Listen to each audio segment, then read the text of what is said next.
Hi everyone, I'm Jessica Licona from the Licona team here in the Austin, Texas area, and I wanted to visit with you about something that I hear often and have been around the block a few times, being licensed both in Chicago and now obviously selling real estate in Austin for close to a decade. We hear a lot of home selling myths and we wanted to kind of help you understand those, so we're just going to jump right in.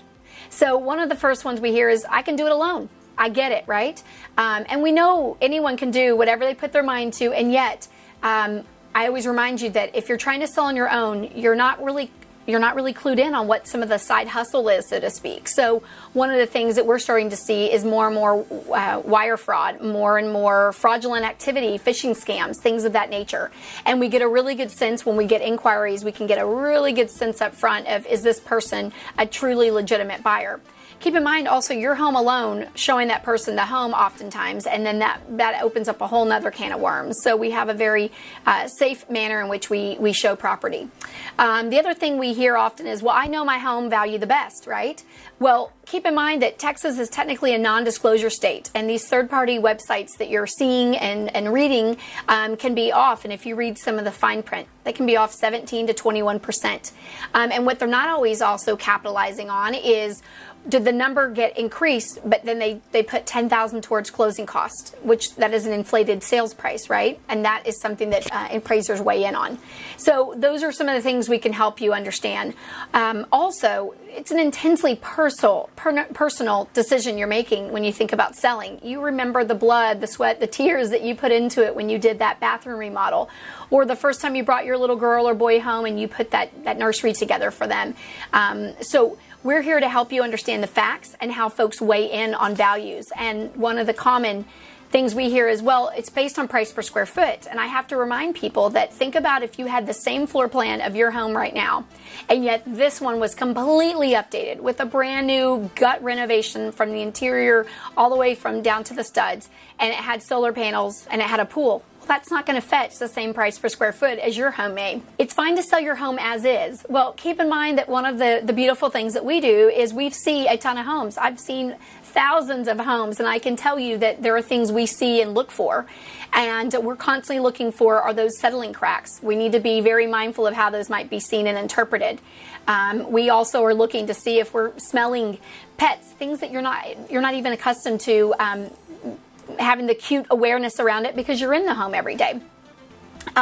Oftentimes people are overlooking things because, again, you get so used to having all your furniture in that place, and there are some times we need to step back and say, let's get that staged, or let's have this touched up. And we have access to the right stagers that have great updated furniture to help, the home stay fresh and new. Upgrades should be drastic. We hear that often, and sometimes we say, hold on, it doesn't have to be drastic. We just might need to freshen some things up. We may not need and recommend you do a kitchen renovation. That might end up being $30,000, and you may only fetch a $10,000 more increase. So we may have some other great points around improvements. The other one that I always love is spring is the best time to sell. And I remind everyone that with spring flowers come for sale signs. Everyone hears that spring is the best time to sell. And yet, honestly, we watch the market very, very, very closely. And I can tell you every day homes sell. And some of the times when folks think are the least likely to sell is when I say, let's go ahead and put the pedal to the metal and do it, because we watch supply and demand. Well, you can rely entirely on online home value estimates, and I've already touched upon that those can be off tremendously.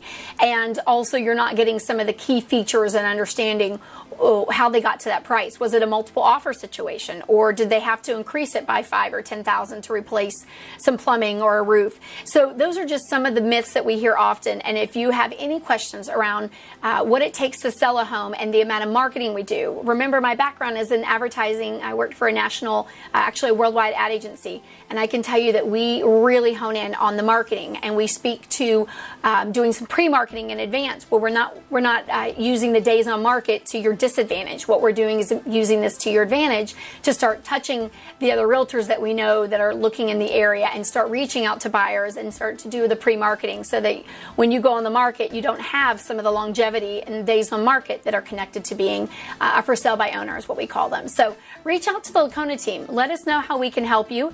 And as always, we appreciate your consideration and your referrals. Thanks again.